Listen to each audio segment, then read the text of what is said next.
जम्मू कश्मीर को विशेष दर्जा देने के लिए 17 मई 1954 को आर्टिकल 370 और 35 से लागू हुआ था।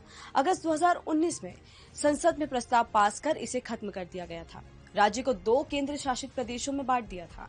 इस फैसले के खिलाफ सुप्रीम कोर्ट में 23 याचिकाएं दायर की गई थीं, जिन पर 5 जजों की संविधान पीठ ने सुनवाई कर फैसला सुनाया। साथ ही जम्मू कश्मीर में सितंबर 2024 तक चुनाव कराने और पूर्ण राज्य का दर्जा बहाल करने के आदेश दिया। कोर्ट ने 4-1 के बहुमत से नोटबंदी को सही ठहराते हुए कहा कि इस प्रक्रिया में कोई गड़बड़ी नहीं हुई, आर्थिक फैसले को पलटा नहीं जा सकता। तो वहीं बेंच में शामिल असहमत जस्टिस बीबी नागरत्ना ने इसे गैर कानूनी बताते हुए कहा कि इसे अध्यादेश की जगह कानून के जरिए लाना चाहिए था, जिस पर 23 मार्च 2023 को सूरत की निचली अदालत ने राहुल को दोषी करार देते हुए 2 साल की सजा सुनाई थी।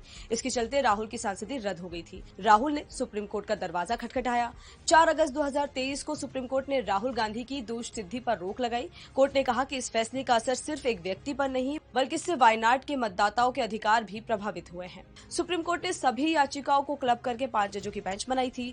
सर्वसम्मति से फैसला सुनाते हुए बेंच ने कहा कि चुनाव आयुक्त की नियुक्ति राष्ट्रपति की ओर से एक सिलेक्शन कमेटी की सिफारिश पर होगी। इससे पहले चुनाव आयुक्त की नियुक्ति राष्ट्रपति की ओर से की जाती थी। 11 मई 2023 को सुप्रीम कोर्ट ने अपने फैसले में अफसरों पर कंट्रोल का अधिकार दिल्ली सरकार को दे दिया था और कहा था कि उपराज्यपाल सरकार की सलाह पर काम करेंगे।